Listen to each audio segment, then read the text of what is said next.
NS Shukla game YouTube channel में आपका स्वागत है। आज 224 सितंबर 2021 है और हम 24 सितंबर 2021 के करंट अफेयर से आपके जितने भी मोस्ट इंपॉर्टेंट क्वेश्चन बन सकते हैं उनसे के बारे में हम जानेंगे, उनसे उसको डिस्कस करेंगे, उनसे जुड़े अन्य जानकारियाँ और फैक्ट भी जानेंगे। तो आइए बात करते हैं आज के करंट अफेयर्स के प्रश्नों के बारे में। Number 1, infrastructure leasing and financial services के गैर कार्यकारी अध्यक्ष का कार्यकाल कितने महीने के लिए बढ़ा दिया गया है? तो बढ़ा दिया गया आपका 6 महीने के लिए। कितने महीने के लिए? 6 महीने के लिए कार्यकाल बढ़ा दिया गया। आइए जानते हैं इनके बारे में। और तो केंद्र सरकार ने infrastructure leasing and financial service के गैर कार्यकारी अध्यक्ष उदय कोटक का कार्यकाल 6 महीने के लिए बढ़ा दिया है। किसका? उदय कोटक का।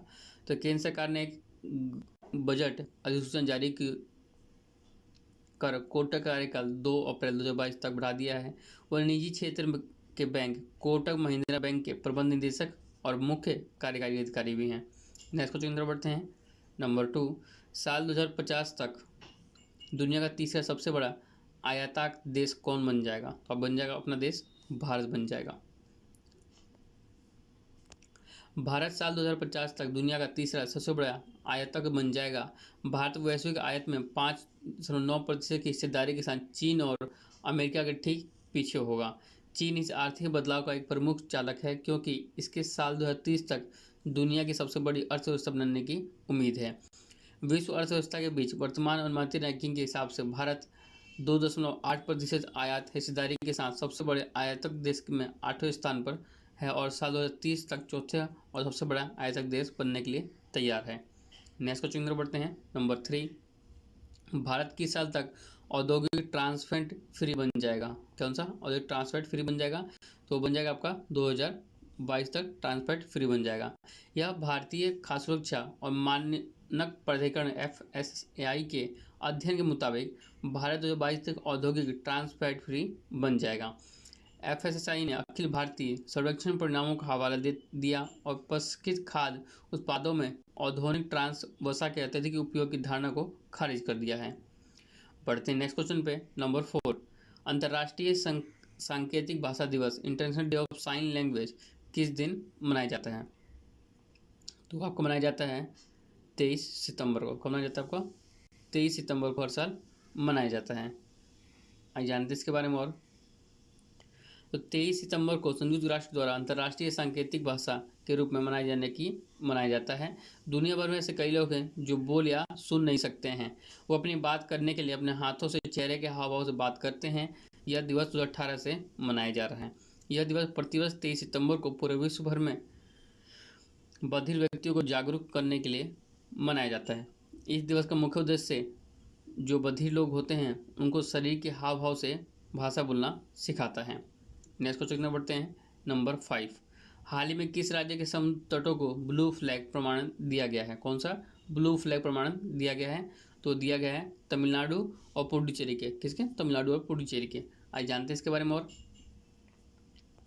तो foundation for environment education Denmark जो ब्लू फ्लैग प्रमाण प्रदान करता है ने 8 नामे समुद्र तटों जिसमें शिवराजपुर गुजरात, घोघल द्वीप, कस्कोड पदुबिद्री कर्नाटक, कप्पा केरल, रुस्किंदो आंध्र प्रदेश, गोल्डन उड़ीसा के लिए पुनः प्रमाण भी दिया है और रांधनगर अंडमान और निकोबार भी इसमें शामिल हैं, जिन्होंने पिछले साल ब्लू फ्लैग में सर्टिफिकेट से सम्मानित किया गया था।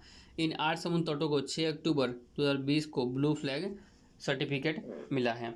भारत में तमिलनाडु और पुडुचेरी को 2 नए समुद्र तटों को ब्लू फ्लैग प्रमाण दिया गया है जो कि एक अंतर्राष्ट्रीय इको स्तरीय टैग है। इस साल यह प्रमाण पत्र तमिलनाडु के कोल्लम और पुडुचेरी में ईडन समुद्र तट को दिया गया है, जिसके बाद अब देश में कुल ब्लू फ्लैग प्रमाण समुद्र तट की संख्या 10 हो गई है। आगे बात करें तो तमिलनाडु के आपके राज्यपाल RN रवि हैं, वहाँ की राजधानी आपकी चेन्नई है और मुख्यमंत्री वहाँ के MK स्टैलिन है। नेक्स्ट क्वेश्चन बढ़ते हैं। नंबर 6, किस राज्य में हिमालयन फिल्म फेस्टिवल 2021 का पहला संस्करण शुरू हुआ है? तो शुरू है आपका लद्दाख में शुरू हुआ है। कहाँ पे? लद्दाख में। आइए जानते हैं इसके बारे में। और तो लेह के लद्दाख से हिमालयन फिल्म फेस्टिवल 2021 का पहला संस्करण शुरू हुआ है जो कि 24 से 28 सितंबर को शुरू किया गया है। यह फिल्म समारोह लद्दाख फिल्म समारोह निदेशालय सूचना एवं प्रसारण मंत्रालय के सहयोग से आयोजित किया गया है। यह 5 दिवसीय फिल्म महोत्सव भारत की आज़ादी के 75 साल पूरे होने के उपलक्ष्य में आज़ादी का अमृत महोत्सव के जश्न का एक हिस्सा है। फिल्म फेस्टिवल में स्थानीय फिल्म निर्माताओं की एक सक्रिय भागीदारी होगी और 12 हिमालय राज्यों और केंद्रशासित प्रदेशों की प्रतिभा का प्रदर्शन होगा, जिसमें महोत्सव के दौरान हिमालय राज्यों में जैसे असम, सिक्किम, मणिपुर, मिजोरम, त्रिपुरा, मेघालय, नागालैंड, उत्तराखंड, अरुणाचल प्रदेश, हिमाचल प्रदेश और लद्दाख की लोकप्रिय फिल्मों के अलावा भारतीय पैनोरमा चयनित फिल्मों का प्रदर्शन भी किया जाएगा। नेक्स्ट क्वेश्चन बढ़ते हैं। नंबर 7, किस राज्य के 6 गांव में एक चाय पार्क की स्थापना की गई है? तो वो की गई है आपके असम राज्य के। कहाँ पे? असम राज्य में। आइए जानते हैं इसके बारे में और। तो असम कामरूप जिले के 6 गांव में एक चाय पार्क स्थापित कर रहा है। इस चाय बागान में एक छत के नीचे रेल और बंदरगाह कनेक्टिविटी, कार्गो और गोदाम सुविधाएं, चाय पीसने, सम्मिलन, पैकेजिंग और अन्य उपयोगिता सेवाएं जैसी प्रशिक्षण सुविधा भी होगी। चाय बागान कंपनियां सेगुन और अगर के रोपण या चाय बागानों को बेचने के लिए बगीचे की भूमि का उपयोग कर रही है। असम का राज्यपाल आपके जगदीश मुखी हैं। वहाँ असम के मुख्यमंत्री हिमंत बिस्वा शर्मा हैं। बढ़ते हैं नेक्स्ट क्वेश्चन की तरफ। नंबर 8, बांग्लादेश ने भारत को कितने मेट्रिक टन हिल्सा मछली निर्यात करने की घोषणा की है? तो उन्होंने की है 2080 मीट्रिक टन भेजने की घोषणा की है। आइए जानते हैं इसके बारे में और। तो बांग्लादेश ने भारत को 2080 मीट्रिक टन हिल्सा मछली निर्यात करने की घोषणा की है, जिससे पश्चिम बंगाल के मछली प्रेमियों के बीच खुशी का माहौल है। बांग्लादेश सरकार ने दुर्गा पूजा शुरू होने से पहले भारत में 30% से अधिक हिल्सा मछली भेजने की घोषणा की है। पद्मा नदी की हिल्सा मछली मछली प्रेमियों के लिए एक बहुत ही लोकप्रिय व्यंजन है और पड़ोसी देश पिछले साल के 1400 टन की तुलना में इस बार लगभग 2000 टन मछली का निर्यात कर रहा है।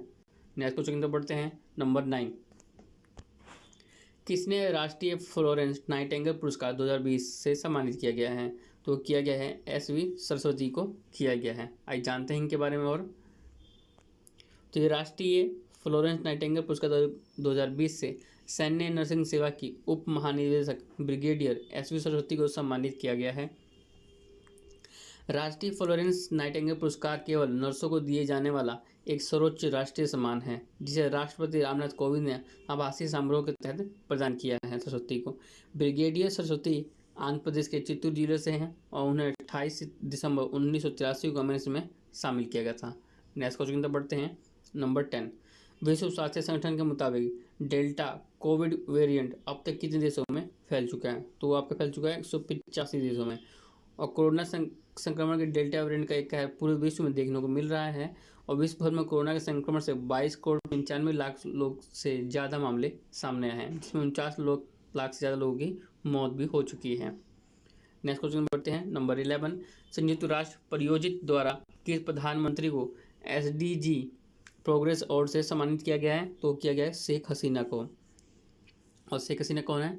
बांग्लादेश की मुख्यमंत्री हैं, प्रधानमंत्री हैं। आइए जानते हैं इनके बारे में और। तो यह अवार्ड उन्हें गरीबी को समाप्त करने और ग्रह की रक्षा के साथ साथ सभी के लिए शांति और समृद्धि सुनिश्चित करने के लिए दिया गया है।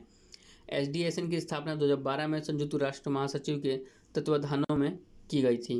विकास अर्थशास्त्री जेफे रिसर्च के नेतृत्व में SDSN सतत विकास के लिए व्यवहारिक समाधान को बढ़ावा देने के लिए वैश्विक वैज्ञानिक और तकनीकी विशेषज्ञता को जुटाना चाहता है।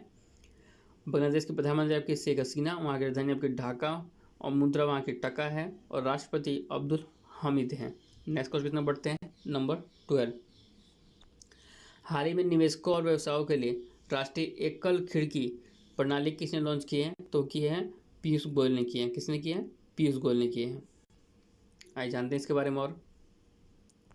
तो केंद्रीय वाणिज्य और उद्योग मंत्री पीयूष गोयल ने निवेशकों और व्यवसायों के लिए national single window system launch किया है और NSWS एक सिंगल विंडो पोर्टल है जो सरकार से आवश्यक अनुमोदन और मंजूरी प्राप्त करने के लिए निवेशकों या उद्यमियों के लिए वन स्टॉप शॉप के रूप में कार्य करेगा। यह भारत में निवेशकों, उद्यमियों और व्यवसायों के लिए आवश्यक अनुमोदन और पंजीकरण के लिए सरकारी कार्यालय में चलने की विरासत से मुक्ति कर देगा। साथ ही वर्तमान में पोर्टल 18 केंद्रीय विभागों और 9 राज्यों में संस्कृति की मेजबानी करता है और शेष 14 केंद्रीय विभागों और 5 राज्यों में दिसंबर 2021 तक इसे जोड़ दिया जाएगा। नेक्स्ट क्वेश्चन बढ़ते हैं, नंबर 13। हाल ही में किसने घोषणा की है कि मेडिकल आपात स्थिति में एशिया की पहली हाइब्रिड फ्लाइंग कार का उपयोग किया जाएगा? तो क्या है, ज्योतिरादित्य सिंधिया ने इसकी घोषणा की है। आइए जानते हैं इसके बारे में। तो भारत सरकार के नागरिक उड्डयन मंत्री ज्योतिरादित्य सिंधिया ने एशिया की पहली हाइब्रिड फ्लाइंग कार के अवधारण मॉडल की समीक्षा की और घोषणा की कि मेडिकल आपात स्थिति के लिए एशिया की पहली हाइब्रिड फ्लाइंग कार का उपयोग किया जाएगा। यह भारतीय मूल की कंपनी विनाटा एरो मोबिलिटी के एक हाइब्रिड फ्लाइंग कार का प्रोटोटाइप तैयार किया है, जो जमीन पर चलने के साथ साथ हवा में भी उड़ सकती है। इस कार की टॉप स्पीड 120 किलोमीटर प्रति घंटा होगी। यह चेन्नई स्थित विनाटा एरोमोबिलिटी 5 अक्टूबर को दुनिया की सबसे बड़ी हेल्टिक प्रदर्शनी एक्सेल लंदन में अपनी क्षमता हाइब्रिड फ्लाइंग कार लॉन्च करने के लिए पूरी तरह से तैयार है। नेक्स्ट क्वेश्चन बढ़ते हैं, नंबर 14। तो एडीबी ने वित्त वर्ष 2022 के लिए भारत के जीडीपी का अनुमान घटाकर कितना कर दिया है? तो कर दिया इन्होंने 10% कर दिया है। आइए जानते हैं इसके बारे में और। तो भारत के आर्थिक विकास के अनुमान को संशोधित कर 10% कर दिया है, जो कि पहले यह 11% रहने का अनुमान था। मनीला स्थित बहुपक्षीय वित्त पोषण की एजेंसी एडीबी ने वित्त वर्ष 2022-23 के लिए सकल घरेलू उत्पाद की वृद्धि दर 7.5% रहने की भविष्यवाणी की है। एडीबी का अध्यक्ष आपका मात्सुंगु अस्कावा है, उसका मुख्यालय मनीला फिलीपींस में। नेक्स्ट क्वेश्चन की तरफ बढ़ते हैं, नंबर 15। हाल ही में किस देश की जुड़वा बहनें दुनिया की सबसे उम्र दराज जीवित जुड़वा बहनें बनी हैं? तो है आपकी जापान की। कहाँ से? जापान की। आइए जानते हैं इसके बारे में और। तो उमेना सुमियामा और कोमा कोदामा का जन्म 5 अक्टूबर 1913 को पश्चिमी जापान के सोंदोशिमा द्वीप पर हुआ था। सुमियामा और कोदामा 1 सितंबर तक 107 साल और 300 दिन के थे। और साथ ही उन्होंने प्रसिद्ध जापानी बहनों की नारिता और जिन कानी द्वारा 107 साल 125 दिनों में बनाए गए पिछले रिकॉर्ड को तोड़ दिया है। तो दोस्तों, ये थे हमारे आज के current affairs video most important question. ऐसी और जिनके हमारे साथ बने रहें। हमारे चैनल पर पहली बार आए हैं, चैनल जरूर सब्सक्राइब कर लें और बेल नोटिफिकेशन बटन दबा लें, जिससे आपको सारी जानकारी टाइम से मिलती रहे। धन्यवाद।